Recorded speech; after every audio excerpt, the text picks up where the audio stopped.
alternatif? Tahu. Apa? Iya, matahari. Iya, angin. Terus air. Iya, itu adalah macam-macam sumber energi alternatif. Nah, sumber energi alternatif itu sendiri adalah sumber energi yang berasal dari alam. Sumber energi selain bahan bakar fosil. Seperti tadi, air, matahari, dan angin. Coba kalian di halaman 98 itu ada teks eksplanasi. Di situ teks eksplanasi yang berjudul Indonesia meluncurkan program Akademi Energi Surya pertama di Asia Tenggara. Coba kita baca sama-sama. Peluncuran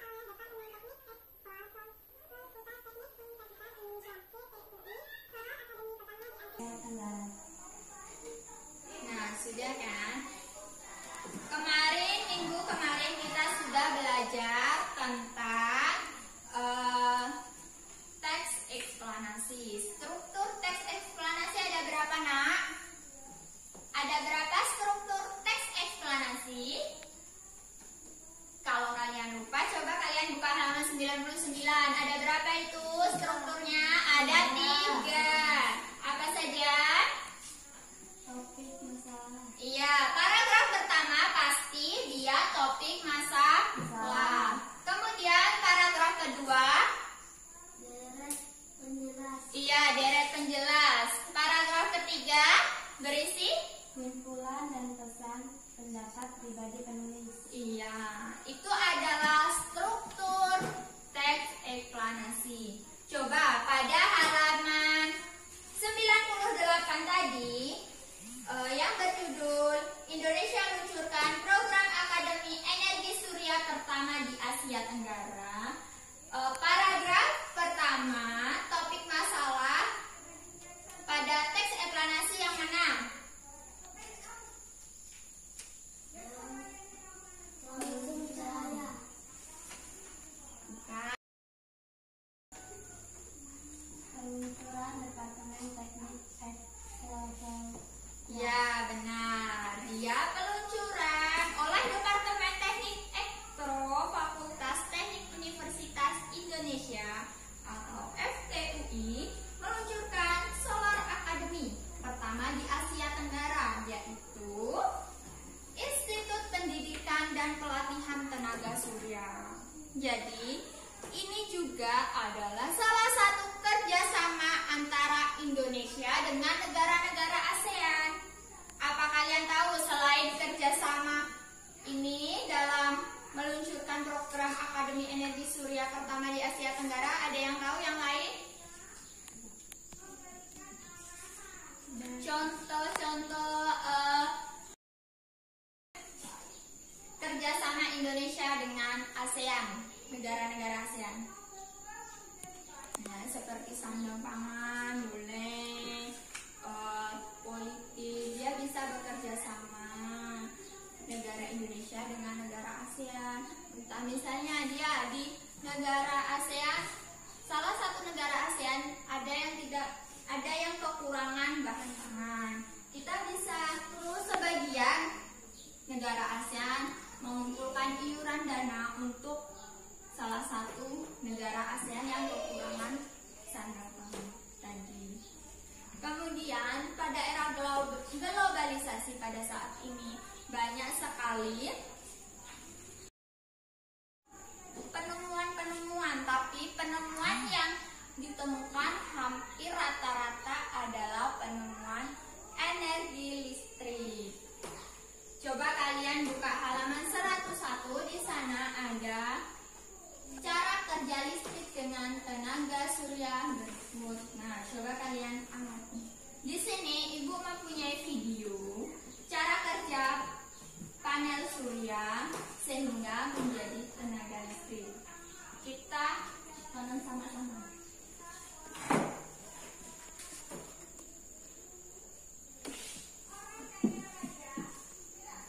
Salah satu bentuk energi alternatif adalah sel surya. sel surya itu apa? Nah, sel surya itu adalah perangkat yang digunakan untuk mengubah cahaya matahari menjadi energi listrik. Sekarang mari kita lihat bangunan ini ya. Nah, di sini sudah terpasang sel surya ya. Nah, sel surya ini ketika terkena Sel suryanya yang ini, nah, yang kotak-kotak ini. cahaya matahari, maka satu buah sel surya itu dapat menghasilkan tegangan DC atau arus listrik searah sebesar 0,5 sampai 1 volt. Dan arus short circuit dapat dinyatakan dalam skala miliampere per sentimeter kuadrat. Nah, karena cuma tegangannya yang dihasilkan hanya 0,5 sampai 1 volt, tentu ini tidak cukup untuk memenuhi kebutuhan energi listrik, apalagi diaplikasikan ke berbagai keperluan lain. Nah, maka dengan itu dibentuklah modul surya yang terdiri atas beberapa sel surya yang disusun secara seri. Satu buah sel surya biasanya dapat tersusun atas 28 sampai 36 buah sel surya, sehingga mampu menghasilkan tegangan DC sebesar 12 volt dengan penyinaran standar. Modul surya ini dapat dikombinasikan secara paralel atau seri sehingga dihasilkan tegangan dan arus keluaran sesuai daya yang diperlukan. Jadi pertanyaannya, bagaimana cara kerja sel surya atau panel surya? Nah, kita lihat ya. Ketika panel surya terkena cahaya matahari, muatan positif dan negatif pada lempengan silikon panel surya akan bertemu. Nah, lempengan ini biasanya memiliki dua lapisan semikonduktor. Bagian atas bermuatan positif, bagian bawah bermuatan negatif. Nah, negatif akan menangkap cahaya matahari lalu akan dilepaskan ke muatan positif. Oleh karena itu akan terjadi perbedaan tegangan yang menghasilkan arus listrik. Listrik dari panel surya akan mengalir menuju elektrik control system. Di dalam elektrik control system ini terdapat komponen berupa controller, baterai, inverter. Nah, awalnya listrik yang menuju elektrik control system akan masuk dulu dia ke controller untuk diatur tegangannya. Controller ini berfungsi untuk memutus arus listrik ketika baterai sudah penuh. Nah, setelah dari controller ini, listrik kemudian disimpan pada baterai. Nah, ketika digunakan, listrik pada baterai akan mengalir dahulu ke inverter untuk dinaikkan tegangannya menjadi 220 volt sehingga dapat digunakan untuk mengoperasikan peralatan elektronik yang kita ada di rumah. Dengan begitu, kita bisa menikmati listrik dari PLTS atau yang dikenal dengan pembangkit listrik tenaga surya. Apa manfaatnya sumber energi alternatif ini bagi manusia?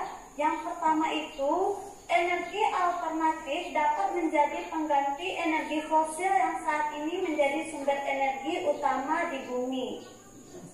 Energi alternatif memiliki manfaat untuk lingkungan karena dinilai lebih ramah terhadap lingkungan dan mampu mencegah kerusakan lingkungan. Lanjut, manfaat selanjutnya, energi alternatif sebagai solusi sumber energi bagi kehidupan manusia yang terbarukan, sehingga isu-isu kelangkaan energi bisa diganti dengan energi terbarukan. Selanjutnya, kita bisa menghemat pengeluaran biaya seperti halnya bahan bakar. Sampai di situ dulu ya pembelajaran kita hari ini. Jika belum paham, silakan diulangi kembali. Nah, di sini tadi ada manfaat sumber energi listrik. Apa tadi manfaat sumber energi listrik? Menghemat bahan bakar. Iya, menghemat bahan bakar. Terus apa lagi?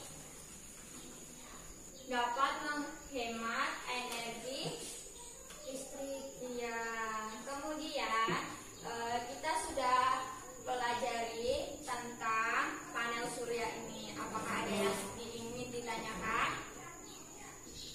Tidak.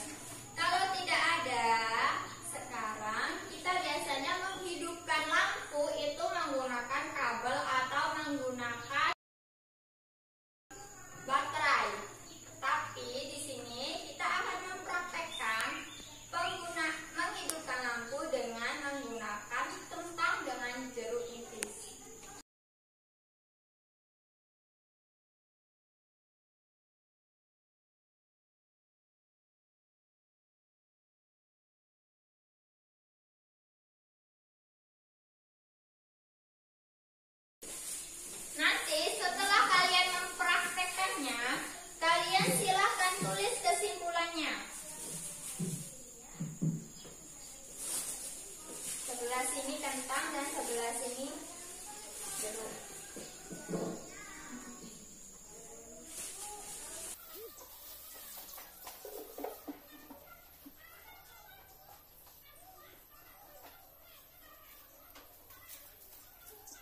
adanya tusukkan lempengan tembaga. Coba kalian tusukkan lempengan tembaga dan seng ke dalam kentang mentah atau jeruk. Nah, ini coba kalian, ini tusukannya. Tusukan sebelah sini seng dan sebelahnya lagi tembaga. Kemudian jepitkan kabel kepada lempengan tersebut dan hubungkan dengan lampu. Seluruhnya kita tembaga seng ya. Jangan seng sama seng, tembaga sama tembaga.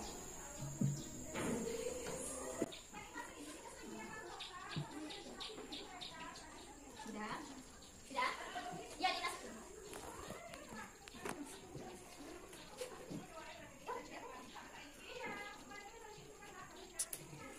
Coba kalian satu-satu. Sudah? Ini kalian lakukan.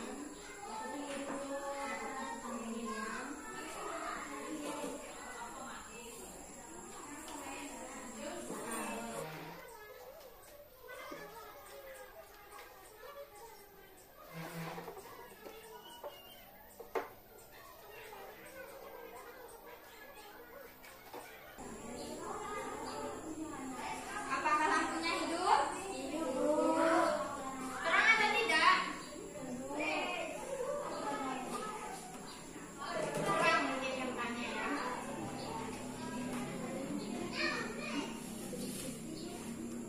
Dan kita coba yang sebelah sini. Kita coba. Bagaimana kalau ke sebelah sini? Lampunya? Redup. Jadi kesimpulannya apa? Kalau kentang banyak jadi lebih terang ya. Ya, kalau kentang atau jeruk nipisnya lebih banyak, maka lampu yang hidup akan lebih terang. Atau jika lampunya menggunakan lampu yang kecil seperti lampu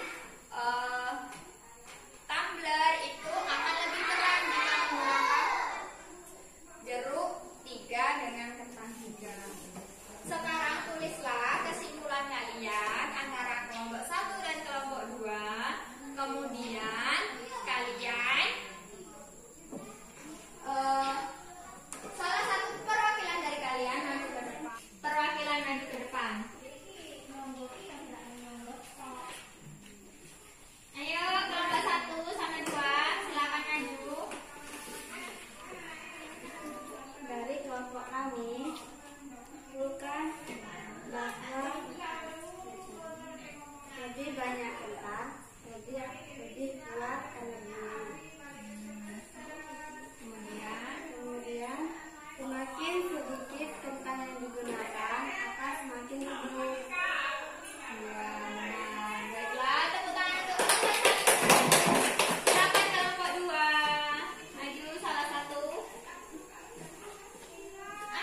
salah.